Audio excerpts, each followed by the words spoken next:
कहानी का पूरा आनंद लेने के लिए इसके पिछले भाग को सुनना बिल्कुल भी मत भूलिएगा। उसका प्लेलिस्ट का लिंक मैं आपको डिस्क्रिप्शन बॉक्स पर दे दूंगी और साथ में कमेंट बॉक्स में पिन भी कर दूंगी, तो आप वहां से भी जाकर सुन सकते हैं।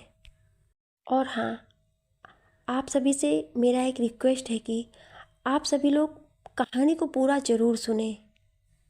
हॉस्पिटल में जिया के केबिन में जिया और आसी आमने सामने बैठे थे। वहीं जिया अजीब नज़रों से आसी को देख रही थी और आसी के चेहरे पर शर्म की लाली छाई हुई थी, क्योंकि कुछ देर पहले ही आसी ने जिया को सब कुछ बता दिया उसके और शिवांश के बारे में, कि कैसे शिवांश ने उस रात उसे डराया और फिर अगले दिन आसी को एयरपोर्ट से किडनैप कर अपने घर ले आया था और अगले दिन उसे बहुत ही फिल्मी तरीके से प्रपोज भी किया था। ये सब बताते बताते आसी के चेहरे पर शर्म की लाली आ गई। वहीं जिया वो जैसे सोच रही थी कि वो कोई दूसरे ग्रह से आई हुई प्राणी है, जिसे ये तक नहीं पता कि उसकी दोस्त की ज़िंदगी में क्या क्या हो रहा है। जिया, अच्छा तो तुमने शिवांश को हाँ बोल दिया? आसी, अभी तक तो नहीं, हमने एक दूसरे को 2 महीने दिए हैं। अगर ये 2 महीनों के हम एक दूसरे को अच्छे से समझ पाए तो ठीक, वरना हम अलग हो जाएंगे। जिया, ओ वैसे तुझे क्या लगता है क्या होगा 2 महीनों के बाद? आसी, पता नहीं, वो तो 2 महीनों बाद पता चलेगा। जिया, ओके। तभी जिया के केबिन के डोर पर नॉक होता है। Knock knock. Jiya, come in. Nurse, ma'am एक पेशेंट आउट ऑफ कंट्रोल हो रहा है, आप प्लीज़ जल्दी चलिए। आसी और जिया एक दूसरे के चेहरे को देखती हैं। उसी के बाद वो लोग उस नर्स के साथ चली जाती हैं। वहीं ओटी के बाहर एक आदमी जो करीब 32 साल का होगा, वो चिल्ला चिल्ला कर एक गायनोलॉजिस्ट से बात कर रहा था। वहीं वो doctor doctor Sanya Singh, gynaecologist, उस आदमी को आराम से समझा रही थी। तभी वहाँ जिया और आसी पहुँच जाती हैं। जिया, डॉक्टर सान्या, यहाँ पर क्या हो रहा है? इससे पहले कि सान्या कुछ बोल पाती, वो आदमी आकर कहता है, तुम ही हो ना इस हॉस्पिटल की डायरेक्टर? मैं तुम पर भी केस करूँगा, तुम सब पर केस करूँगा। मैं तुम सबको कहीं का नहीं छोड़ूंगा, तुम्हारे इस हॉस्पिटल को भी बंद करवा दूँगा। आसी, हे मिस्टर, तमीज़ से बात करो। जिस जगह तुम खड़े हो ना, वो हमारा ही हॉस्पिटल है और तुम हमें ही धमकी दे रहे हो। जिया, आसी शांत हो जाओ, शांति से भी बात हो सकती है। आसी, लेकिन जिया। इससे पहले आसी कुछ बोल पाती, जिया ने उसे हाथ का इशारा कर चुप करवा दिया। जिया, देखिए सर, पहले आप शांत हो जाइए और तसल्ली से बताइए आखिर बात क्या है। तभी ओटी में से एक लड़की जिसने पेशेंट के कपड़े पहने थे वो बाहर आती है और अपनी लड़खड़ाती आवाज़ में कहती है, तुम्हारे स्टाफ ने मेरा बच्चा खो दिया। जिया, क्या? वो आदमी, हाँ बिल्कुल, ये बिल्कुल सच है, तुम्हारे इस लापरवाह स्टाफ ने मेरे बच्चे को खो दिया। जिया, डॉक्टर सानिया ये क्या बोल रहे हैं? सानिया, नहीं डॉक्टर जिया, ऐसा कुछ नहीं हुआ है, दरअसल इनकी बेबी तो प्रेग्नेंट थी ही नहीं।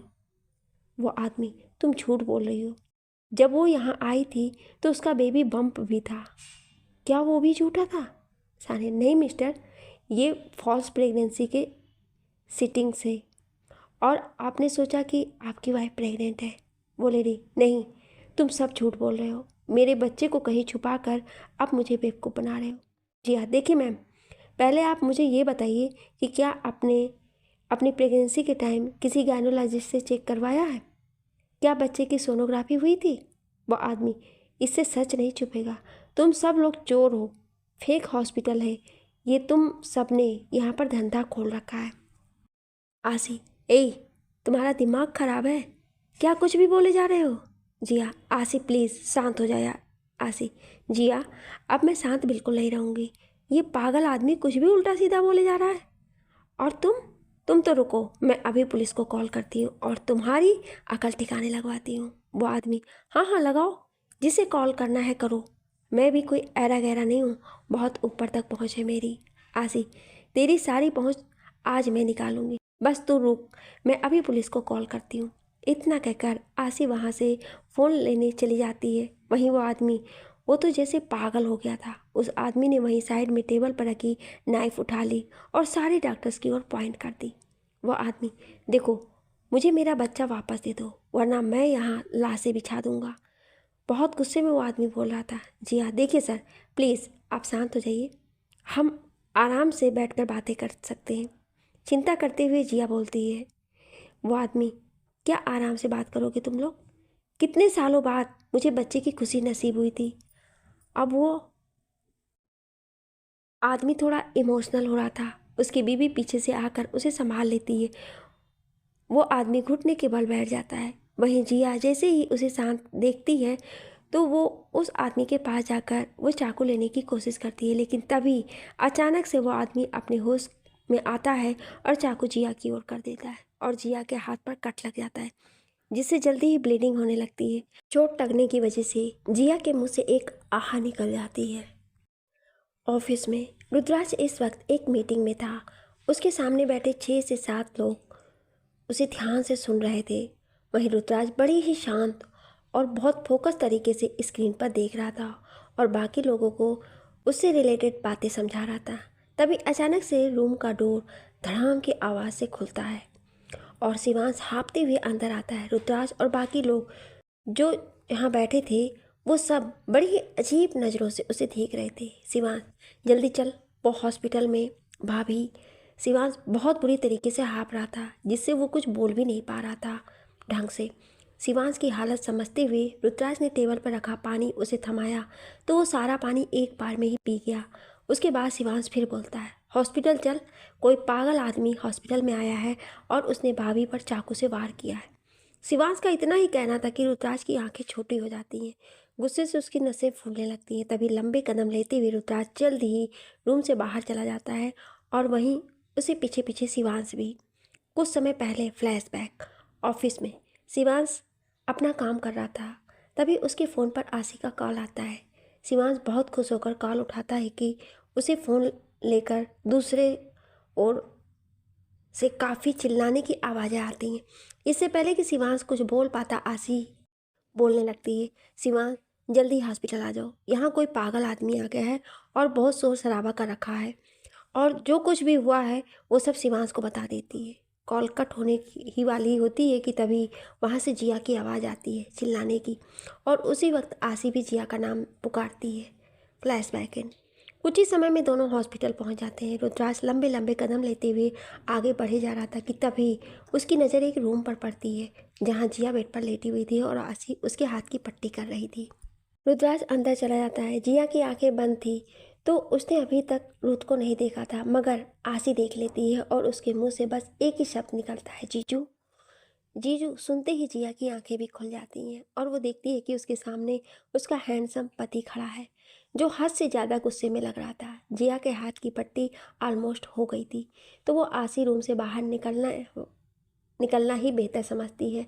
आशी बाहर निकलते हुए गेट बंद कर देती है और बाहर आकर देखती है कि शिवांश उसी के लिए खड़ा हुआ था। शिवांश, तुम ठीक हो? भाभी ठीक है? आशी, हाँ। तभी शिवांश आगे बढ़कर आशी को गले लगा लेता है, जिसका विरोध आशी भी नहीं करती है। वो भी शिवांश के गले लग जाती है और सुकून का एहसास महसूस करने लगती है। वहीं रूम के अंदर जिया अपना सर नीचे किए हुए बैठी थी और रुद्राज भी उसी जगह खड़ा हुआ था। वो वहां से 1 इंच भी हिला नहीं था। जिया अपना सर ऊपर उठाकर देखती है तो रुद्र उसे ही घूर रहा था। जिया हिचकिचाते हुए बोलती है, ऐसे क्यों देख रहे हैं? रुद्राज, देख रहा हूँ तुम्हें कि आखिर वो कौन सा महान आदमी है जिसने तुम्हें मेडिकल की डिग्री थमा दी थी। मुझे सच सच बताओ, तुम सच में डॉक्टर ही हो? ना तुमने सच में मेडिकल का एग्ज़ाम पास किया है, ना या फिर किसी दूसरे की डिग्री लेकर बैठी हो। जिया, आप कैसी बातें कर रहे हैं? मैंने सच में मेडिकल एग्ज़ाम पास किया था, वो भी फर्स्ट अटेम्प्ट में। रुद्राज, तो फिर तुम्हारे पास दिमाग इतनी कम क्यों है? तुम पेशेंट को दवा देती हो या अपना दिमाग बांट देती हो? जी हाँ, देखिए, आप मेरे ऊपर ऐसे बेकार के इल्ज़ाम ना लगाएं। जो कुछ भी हुआ है उसमें मेरी कोई गलती नहीं है। रुद्राज, ऑफकोर्स तुम्हारी कोई गलती क्यों होगी? गलती तो मेरी है जो तुम्हें मैं हॉस्पिटल आने देता हूँ। तुम्हें तो मुझे घर में बंद करके रख देना चाहिए। जहाँ जाती हो वहाँ अपने ऊपर मुसीबत ले आती हो और ऊपर से इतना कुछ हो गया, लेकिन डॉक्टर साहिबा ने मुझे बताने की जहमत भी नहीं की। जी हाँ, वो मुझे लगा कि तुम्हें लगा कि रुद्राज तो पागल है, उसे बताने से क्या होगा, है ना? जी हाँ, नहीं ऐसा नहीं है। रुद्राज, घर चलो, तुम बताता हूँ तुम्हें मैं। आजकल मैंने तुम्हें कुछ ज़्यादा ही छूट दे दी है। जिया आंखों में आंसू लेकर, मुझे नहीं जाना है। रुद्राज, जिया फालतू की बकवास मत करो। जिया रोने लगती है, मुझे नहीं जाना है आपके साथ। मुझे इतनी चोट लगी है और आपने एक बार भी ये नहीं पूछा कि मुझे कहाँ चोट लगी और कितनी लगी है। बस जब से आए हैं डांटे जा रहे हैं। आपको मुझसे कोई प्यार ही नहीं है। रुद्राज, रोना बंद करो जिया। जिया और तेज रोने लगती है। रुद्राज आगे बढ़कर जिया को गोद में उठा लेता है। जिया, छोड़िए मुझे, कहीं जाना नहीं है मुझे आपके साथ। रुद्राज, जिया मेरा दिमाग मत खराब करो, मुंह बंद करो अपना। जिया, दोनों बाहर आ जाते हैं। हॉस्पिटल में सब उन दोनों को ही देख रहे हैं। वहीं जिया, वो तो शर्म के मारे पानी पानी हो चुकी थी। उसने अपनी गर्दन रुद्राज के सीने में छुपा ली। रुद्राज जिया को कार में बैठाकर हॉस्पिटल के अंदर दोबारा से आया और सीधा आशी के केबिन में गया। आशी जो अपना बैग लेकर शिवांश के साथ बस निकल ही रही थी। रुद्राज आशी से, आशी वो आदमी कहाँ गया? आशी, एक्चुअली मैंने ऋषभ भाई को भी कॉल किया था, वो भी आ रहे हैं, तो हमने उसे स्टोर रूम में बंद करके रखा है। रुद्राज हाँ में सर हिला देता है और वहाँ से स्टोर रूम की तरफ चला जाता है। वहीं शिवांश, वो भी समझ गया था कि पक्का रुद्र उसी आदमी के पास गया था।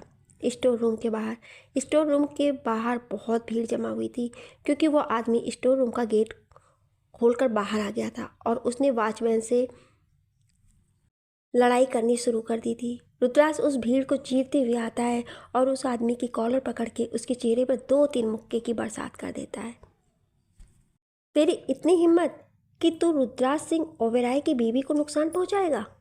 वो आदमी उठने की कोशिश करते हुए कहता है, तुम्हारी 2 टके की बीवी ने मेरे बच्चे को मार डाला। वो 1 नंबर की झूठी डॉक्टर है।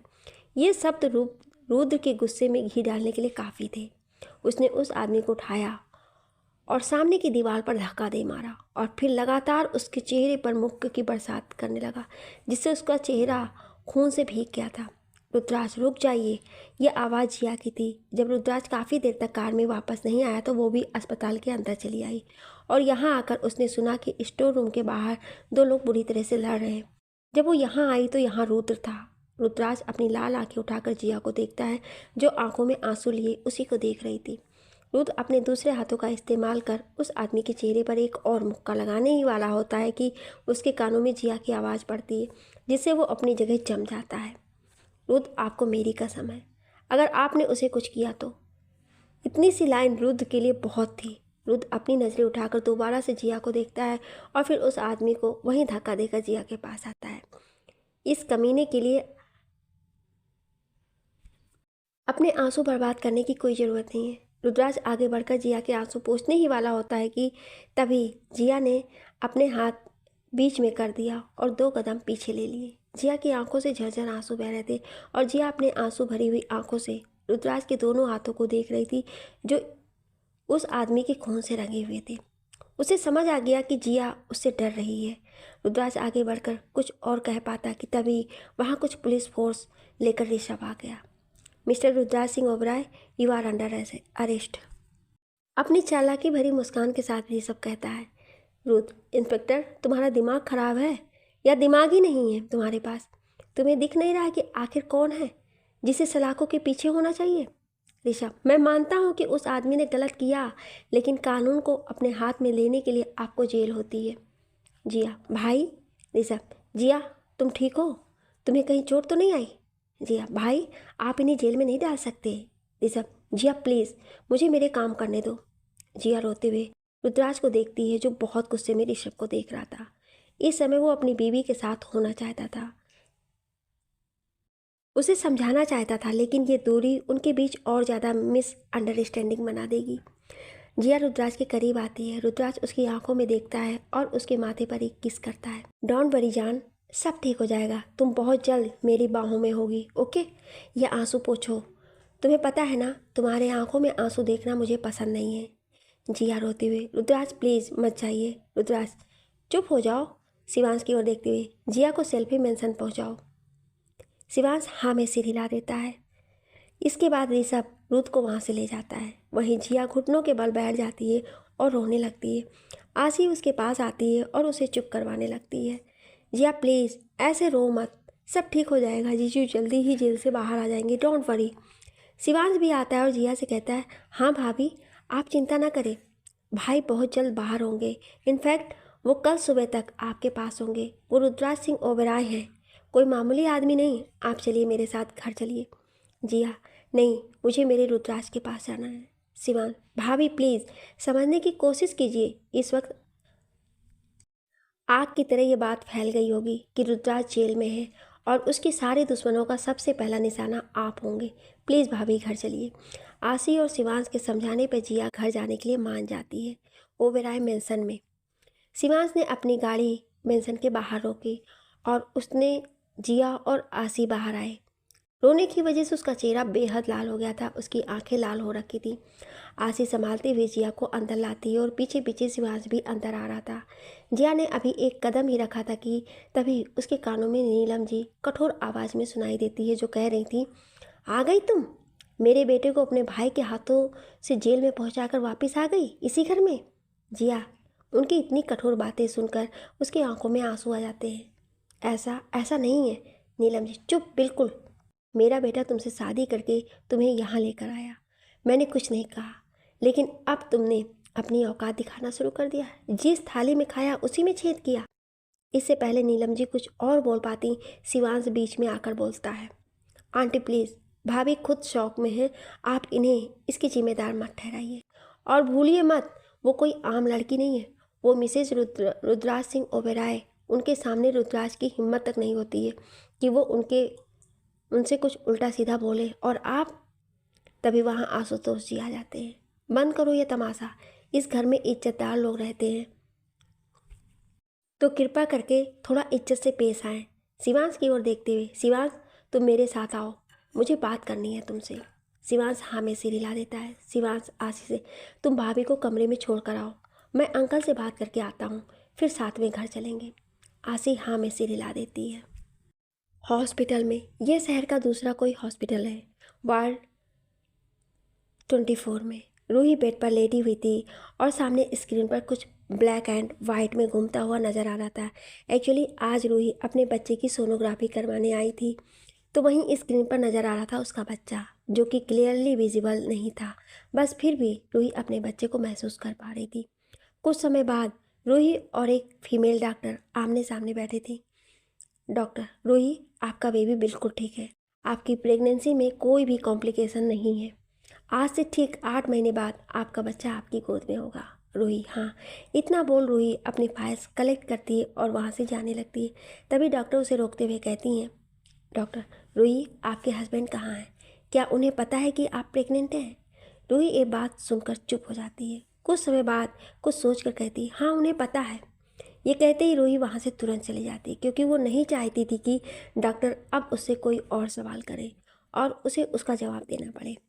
वहीं ओबेरॉय मेंशन में स्टडी रूम में, आशुतोष जी, ये सब क्या हो रहा है शिवांश?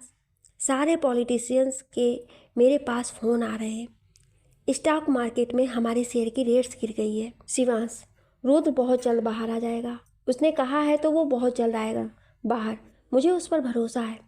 आशुतोष जी, ये सब कुछ इस लड़की की वजह से हुआ है, मैं इस लड़की को। शिवांश, अंकल, रुद्राज की वाइफ है, वो आपकी बहू, प्लीज़ आप उनसे थोड़ा तमीज़ से बात किया कीजिए, आपको ये। आशुतोष जी, शिवांश तुम ज़्यादा इस लड़की की तरफदारी तो नहीं कर रहे हो? शिवांश, मैं बस सच बोल रहा हूँ। आशुतोष जी, फॉरगेट इट, रुद्राज को बाहर निकलवाओ जल्दी। शिवांश जी। वहीं रुद्राज और जिया के कमरे में आशी ने जैसे तैसे जिया को समझा बुझाकर सुला दिया था। उसके बाद वो शिवांश के साथ घर चली गई। अनजान जगह आशुतोष जी चेयर पर बैठे हुए थे। उनके सामने उनके कई वफादार आदमी खड़े थे। उनमें से एक आदमी आकर कहता है, अब क्या करना है सर? अगर ऐसे ही चलता रहा तो आप तो बन गए मेयर। आशुतोष जी, मार दो उस लड़की को, जो भी मेरे रास्ते में आएगा मैं उसे जान से मार दूंगा, चाहे फिर वो कोई भी हो। दूसरा आदमी, ये बहुत खतरनाक काम है सर, अगर रुद्राज सर को पता चला तो वो हमें भी जिंदा नहीं छोड़ेंगे। ये भी पता नहीं लगेगा किसी को कि हम इस दुनिया में भी कभी थे कि नहीं। उससे पहले कि आशुतोष जी कुछ कहते, उनके पीछे से एक लड़की आगे आकर कहती है, ऐसा कुछ नहीं होगा, हम इतनी चालाकी से उस लड़की को ख़त्म करेंगे कि किसी को कानो कान शक नहीं होगा। सबको यही लगेगा वो एक नेचुरल डेथ है। ये लड़की कोई और नहीं बल्कि शिवानी थी, जिससे रूथ की पहले शादी होने वाली थी। उसके बाद वो लोग कुछ डिस्कस करते हैं और अपने अपने रास्ते निकल पड़ते हैं। उसी रात पुलिस स्टेशन में रुद्राज दीवार से टिककर जेल के अंदर बैठा हुआ था। वहीं ऋषभ बाहर चेयर पर कुछ फाइल्स पर साइन कर रहा था। तभी पुलिस स्टेशन के बाहर 4 से 5 गाड़ियां आकर रुकती हैं, जिनमें से 4-5 लॉयर निकलते हैं, सिवाज बॉडीगार्ड्स और बुर्का पहने हुए एक औरत। वहां सब जल्दी जल्दी अंदर आते हैं। ऋषभ अपनी नज़रें ऊपर करके उन्हें देखता है तो उसके चेहरे पर एक नफरत भरी मुस्कान आ जाती है। लॉयर्स, ये रहे मिस्टर रुद्राज सिंह ओबेरॉय के बेल के कागज। ऋषभ, तुम्हारे रुद्राज सिंह ओबेरॉय को बेल नहीं मिल सकती है क्योंकि ये केस अब कोर्ट में जाएगा। शिवांश आगे आते हुए कहता है, कोर्ट में जाने जैसा कोई केस ही नहीं है और तुम्हें उस आदमी को गिरफ्तार करना चाहिए, लेकिन तुम यहाँ रुद्र को अरेस्ट किए बैठे हो। उसने तुम्हारी बहन को चोट पहुँचाई थी और रुद्र ने हेल्प की है, तो तुम उसे ऐसे अरेस्ट नहीं कर सकते हो। ऋषभ, मुझे क्या करना है क्या नहीं बताओगे तुम? तभी पीछे से एक आवाज़ आती है जो कि कमिश्नर की थी। मैं तो बता सकता हूँ ना कि तुम्हें क्या करना है क्या नहीं। Rishabh, good evening sir. Commissioner, mister Oberoi को अभी के अभी बाहर निकालो। ऋषभ, सॉरी सर, लेकिन इन्होंने कानून का उल्लंघन किया है। कमिश्नर, आत्मरक्षा में उठाए गए हाथ गलत नहीं होते हैं। और ये रही उस आदमी की बीवी, वो आदमी पहले से दिमागी तौर पर बीमार था। ऋषभ, पर सर। कमिश्नर, मैंने कहा ना। ऋषभ दांत पीसते हो, ओके सर। ऋषभ आकर लॉक को खोल देता है और रुद्र बाहर आ जाता है। एक विजयी हंसी वो ऋषभ की ओर देता है और जल्दी से बाहर आ जाता है। उसे जल्द से जल्द जिया के पास जाना था। उसका रोता हुआ चेहरा अभी भी उसे आंखों के सामने आ रहा था। मेंशन में समय 2 बजे AM। आशुतोष जी और नीलम जी दोनों ही हाल में बैठे हुए थे और रूथ के आने का इंतजार कर रहे थे। उन्हें पता चल गया था कि रूथ को जेल से छोड़ दिया गया है। कुछ ही देर में कुछ गाड़ियां आकर मेंशन के सामने रुकती हैं और एक एक कर सभी कार में से बॉडीगार्ड्स निकलते हैं और फिर रुद्राज बाहर आता है। रुद्राज मेन डोर खोलते हुए अंदर आता है तो सामने ही उसे नीलम जी और आशुतोष जी बैठे हुए मिलते हैं। नीलम जी रुद्र के पास आते हुए, बेटा तू ठीक तो है ना? रुद्र, मॉम आप क्यों जाग रही हैं इतनी देर तक? सब ठीक है, जाइए सो जाइए। नीलम जी टॉन्ट करते हुए, क्या करूं, माँ हूं ना, इसलिए चिंता लगी रहती है। अब तुम्हारी बीवी की तरह थोड़ी हूँ कि आराम से पैर पसार बिस्तर पर सो रही हूँ और पति जेल में है। Rudraj, mom please. नीलम जी, अब तो तुम्हें माँ ही बुरी लगेगी बेटा, जाओ सो जाओ। रुद्राज अपनी माँ से, मॉम मैं आपसे सुबह बात करता हूँ, जाइए जाकर सो जाइए। Good night mom. Good night dad. Ashutosh ji उसे देखते हैं। आशुतोष जी हाँ में सिर हिला देते हैं और वो और नीलम जी वहाँ से चले जाते हैं। रुद्र के रूम में रुद्र जैसे ही कमरे के अंदर आता है तो देखता है कि कमरे की पूरी लाइट्स बंद थी। बालकनी के गेट खुले हुए थे जिससे चांद की रोशनी सीधे जिया के चेहरे पर पड़ रही थी। जिया के चेहरे पर आंसुओं की लकीरें अभी भी दिख रही थी, जिससे कोई भी कह सकता था कि जिया रोई है, बहुत ज़्यादा रोई है। रुद्राज अपना कोट वहीं रख देता है और जिया के पास आकर बैठ जाता है। उसकी जुल्फें जो बार बार उसके चेहरे पर आ रही थी वो उन्हें हटाकर उसके कानों के पीछे कर देता है और अपना हाथ बढ़ाकर जिया के गालों को छूता है। अपने गाल पर कुछ स्पर्श महसूस कर जिया झट से जाग जाती है और रुद्राज का नाम पुकारते हुए उठ जाती है। तभी रुद्राज झट से लाइट ऑन करता है और जिया को खुद के करीब कर लेता है। सब ठीक है स्वीटहार्ट, चिंता मत करो, मैं हूँ तुम्हारे पास। रुद्राज का स्पर्श महसूस पाते ही जिया को सपने जैसा लगता है। वो रुद्र को खुद से अलग करती है और उसके चेहरे को अपने हाथों में थाम कर, आप सच में हो? रुद्राज जिया के गालों पर हाथ रखते हुए, हाँ मेरी जान, तुम कोई सपना नहीं देख रही हो, तुम्हारे पास ही हूँ मैं। जिया के आंखों में आंसू आ जाते हैं और वो रुद्र से चिपक जाती है और सिसक कर रोने लगती है। जिया रोते हुए, रुद्र प्लीज़ मुझे कभी छोड़कर मत जाना, मैं नहीं रह पाऊंगी आपके बगैर। रुद्र, कभी नहीं बेबी। रुद्र जिया को खुद से अलग करता है और एक एक कर उसकी आंखों को प्यार से किस करता है, जिससे जिया की आंखें बंद हो जाती हैं। रुद्र आगे बढ़कर जिया के आंसू को अपने होठों से पी लेता है। उसके बाद वो जिया के होठों की ओर बढ़ता है और उसे डीपली किस करने लगता है। जिया भी इस किस में खो जाती है और रुद्र के साथ इस किस में शामिल हो जाती है। जिया के हाथ रुद्र की गर्दन से होते हुए उसकी छाती पर चले जाते हैं और वो अपने हाथों से एक एक कर रुद्राज के शर्ट के बटन खोलने लगती है। रुद्र जिया के हाथ बीच में ही पकड़ लेता है और उसे देखने लगता है। वही जिया भी रुद्र को सवालिया नज़रों से देख रही थी। रुद्राज, अभी नहीं जान, तुम्हारे हाथ में चोट लगी है, इस टू लेट ऑलरेडी। जिया कुछ नहीं कहती और बिस्तर पर लेट जाती है। वो रुद्राज से नाराज़ नहीं थी, बस उसे खुद पर शर्म आ रही थी कि पहली बार वो रुद्र को पाने के लिए इतनी डेस्परेट हो रही थी। लेकिन रुद्र जिया के कानों के पास झुकता है और कहता है, शर्माओ मत, हम इसे कल कंटिन्यू कर लेंगे। कुछ दिनों बाद रात का समय, अनजान जगह, रुद्राज की कार आकर रुकती है, जहाँ पर रुद्राज का बॉडीगार्ड डेनियल और उसका बेस्ट फ्रेंड शिवांश दोनों ही वहाँ पर खड़े हुए थे। रुद्राज कार से बाहर आता है तो डेनियल उसे ग्रीट करता है और कहता है, बॉस, इन्फॉर्मेशन पक्की है, वो आज रात नाइट क्लब में आ रहा है। Rudras, okay good. शिवांश, तो क्या हम आज वहाँ जाने वाले हैं? रुद्राज, हाँ। डेनियल, उसके पास बिग बॉस के खिलाफ काफ़ी सारे सबूत हैं और अगर ये सब बाहर आ गए तो उनके मेयर बनने के सपने को चकनाचूर कर देंगे। शिवांश, तो सही ही होगा अगर वो मेयर ना बने, वैसे भी वो ये सब अपने लिए कर रहे हैं। डेनियल, ऐसा नहीं है सेकंड बॉस, अगर वो मेयर नहीं बने तो वो अपना सबसे पहला टारगेट भाभी को ही बनाएंगे, क्योंकि उन्हें लगता है कि बॉस भाभी की वजह से उनके काम पर ध्यान नहीं दे रहे हैं। रुद्राज, शिवांश, ये खून खराबे वाली लाइफ पहले ठीक थी जब तक मैं अकेला था, मगर अब मेरे साथ जिया है और मैं नहीं चाहता कि उसके ऊपर खून खराबे के दाग भी जाएं। मैं उसके साथ अपनी पूरी ज़िंदगी बिताना चाहता हूँ, मगर एक आम इंसान बनकर, एक नॉर्मल हस्बैंड वाइफ की तरह रहना चाहता हूँ। और तुझे भी यही बोलूँगा कि तू भी ये सब छोड़ दे, क्योंकि तेरे साथ भी तो आशी है। शिवांश, जहाँ तू वहाँ मैं। रुद्राज एक स्माइल शिवांश को पास करता है। शिवांश को सोचकर फिर कहता है, तू ऋषभ को ऐसे ही छोड़ देगा? रुद्राज सिगरेट पीते हुए, छोड़ना तो नहीं चाहता, बट फक अप, मुझे मेरी ज़िंदगी में शांति चाहिए, अपनी बीवी के साथ शांति से रहना चाहता हूँ मैं। उसके बाद वो सब अपनी गाड़ियों के साथ निकल पड़ते हैं। कुछ ही समय में वो लोग एक नाइट क्लब के बाहर खड़े थे। दिन का समय था तो वहाँ ज़्यादा भीड़ भी नहीं थी।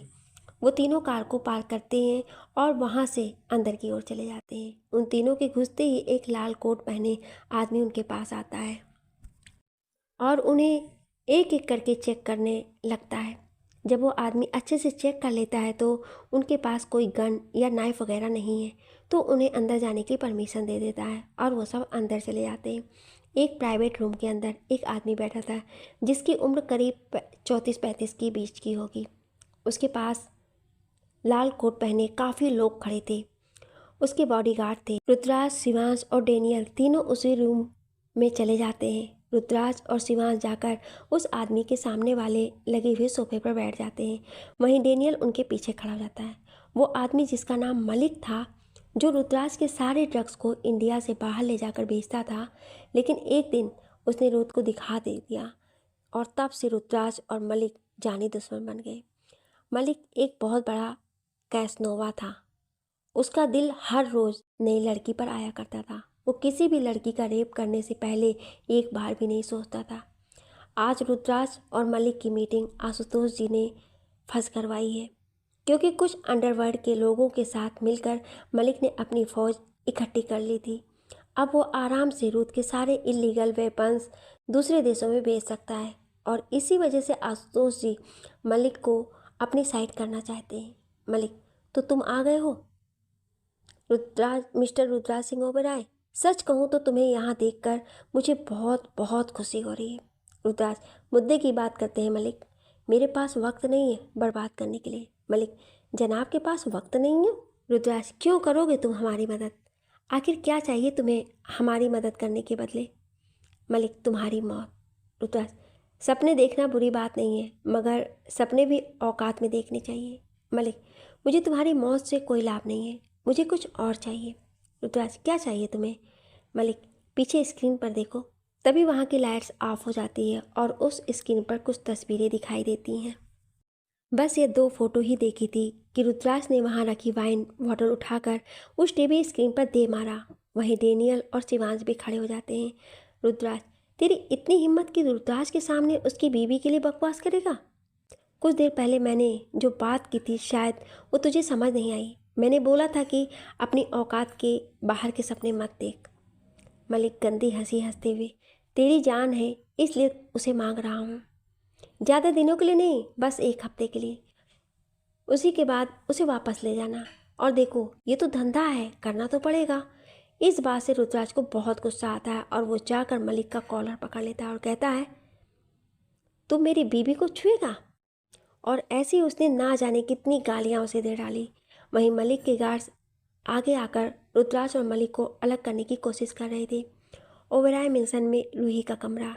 रूही इस वक्त बाथरूम के बाथटब में बैठी हुई थी। उसे हाथ में एक चाकू था और वो अपनी नस काटने का सोच रही थी। रूही, तू कर सकती है रूही, वरना इस बच्चे को लेकर कहाँ जाएगी तू? कौन अपनाएगा तुझे? रूही ने करीब 2-4 बार ऐसा कर लिया था, मगर वो हिम्मत नहीं जुटा पा रही थी अपनी नस काटने की। तभी उसे कुछ आवाज़ आती है किसी बच्चे की, मम्मा प्लीज़ मुझे मत मारो ना, मुझे आपके पास इस दुनिया में आना है और आपके साथ खेलना है, प्लीज़ मम्मा मत मारो मुझे। रूही, नहीं बेबी, मम्मा आपको नहीं मारेगी, नहीं मारेगी मम्मा आपको। ये कहते कहते रूही रोने लगती है। अभी रूही की उम्र तो नहीं है, लेकिन फिर भी वो एक माँ है और माँ अपने बच्चे को कभी नहीं मार सकती है। तो रूही कैसे अपने बच्चे को मार देगी? और रही बात उस आदमी की, तो आप सब सोच रहे होंगे कि आखिर वो कौन है। 2-3 एपिसोड के बाद वो आदमी सामने आएगा। रात का समय, ओबेरॉय मेंशन। मेंशन के बाहर एक कार आकर रुकी जिसमें से रुद्राज और शिवांश निकले। वहीं शिवांश बहुत संभालते हुए रुद्राज को लेकर जा रहा था क्योंकि रुद्राज ने ड्रिंक की हुई थी। वो भी सीढ़ियों तक ही पहुंचा था कि तभी उसे बीच रास्ते में ही जिया मिल जाती है। जिया, क्या हुआ है इन्हें? शिवांश, इसने ज़्यादा पी ली है भाभी। जिया अजीब सा मुंह बनाती है और रुद्राज के दूसरे शोल्डर पर पकड़कर उसे संभालते हुए शिवांश और जिया रूम तक लेकर आ जाते हैं। शिवांश संभल कर रुद्राज को बेड पर लिटाता है और फिर जिया को बाय कहकर वहाँ से चला जाता है। वहीं जिया रूम में वापस आकर रुद्राज के शूज और सॉक्स निकालती है। उसके बाद रुद्राज का कोट भी उतार कर अलग कर देती है। अगली सुबह रुद्राज अपना सर पकड़ के जैसे ही उठने को हुआ कि उसे लगा कि जैसे उसके शोल्डर पर कोई भारी चीज़ हो। वो पलट कर देखता तो जिया किसी क्यूट सी बच्ची की तरह उसे चिपक कर आराम से सो रही थी। उसका सर रुद्राज के शोल्डर पर था। एक पल के लिए रुद्र सब कुछ भूल गया था। जिया को निहारने लगता है। अभी कुछ ही समय हुआ था कि जिया भी नींद में कसमसाने लगती है। रुद्र समझ जाता है कि वो थोड़ी ही देर में उठने वाली है। वहीं जिया की जैसे ही आँख खुलती है तो उसकी नज़र सबसे पहले अपने पति की आंखों से जा मिली। दोनों एक दूसरे की आंखों में काफ़ी गहराई से देख रहे थे। तभी रुद्राज आगे बढ़कर जिया के फॉरहेड पर किस करता और कहता है, गुड मॉर्निंग लव। लेकिन जिया इस बात का कोई रिएक्शन नहीं देती है और उठकर वॉशरूम चली जाती है। रुद्राज तो जैसे शौक में था कि उसकी बीवी को हुआ क्या है। वो टिपिकल हाउस वाइफ्स की तरह उसे इग्नोर करके गई। जब तक रुद्र कुछ कह पाता उससे पहले ही जिया वॉशरूम में घुस गई और काफ़ी देर बाद निकली, और निकली तो बिल्कुल तबाही बन के। रुद्राज, ज्वालामुखी। रुद्राज बेड से उठकर जिया के पास आता है जो इस वक्त मिरर के सामने खड़ी होकर अपनी मांग में सिंदूर लगा रही थी। रुद्राज आकर जिया को पीछे से हक कर लेता है और अपने हाथों से उसके पेट को मसलने लगता है। वहीं अपना मुंह जिया की गर्दन में रखकर वहाँ भी वो रगड़ने लगता है। रुद्राज की हरकतों से जिया की सांसें ऊपर नीचे हो गई थी कि तभी जिया को कुछ याद आया और वो रुद्राज को धक्का देती है जिससे रुद्राज पीछे की ओर चला जाता है। Rudraj, what the hell? Jiya, दूर रहे मुझसे।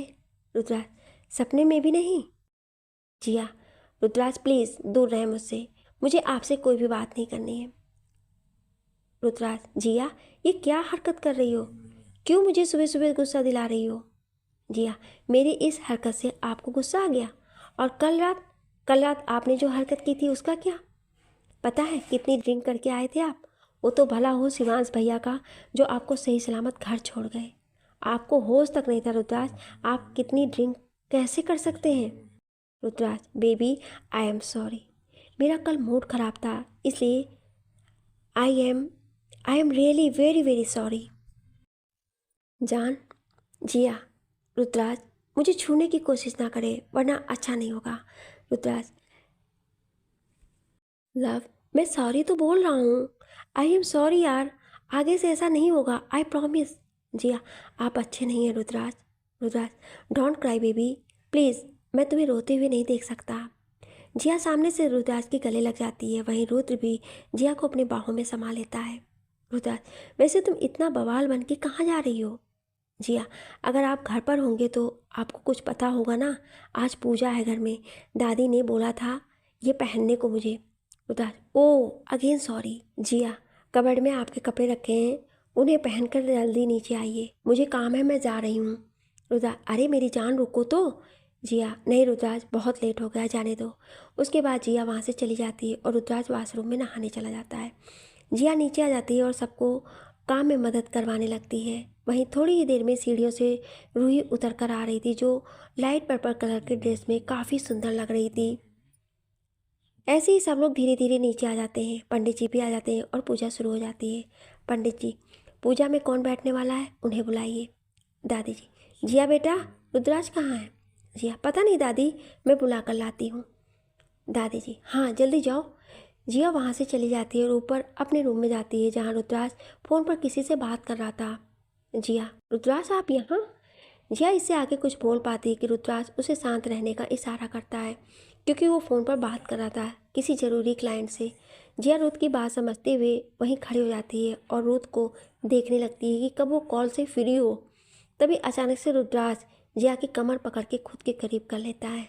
जिया उसे आंखें फाड़े देख रही थी।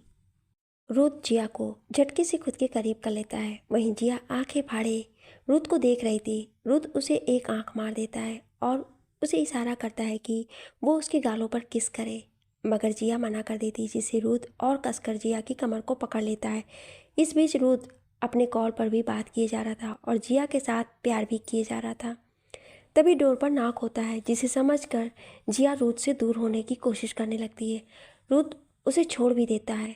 वहीं जिया जाकर रूम का डोर खोलती है तो सामने एक सर्वेंट खड़ा था। जिया समझ जाती है कि वो उन्हें बुलाने ही आया होगा, तो उसके बोलने से पहले ही कहती है, हम बस 2 मिनट में आ रहे हैं। वो सर्वेंट अपना सिर हिला देता है और वहाँ से चला जाता है।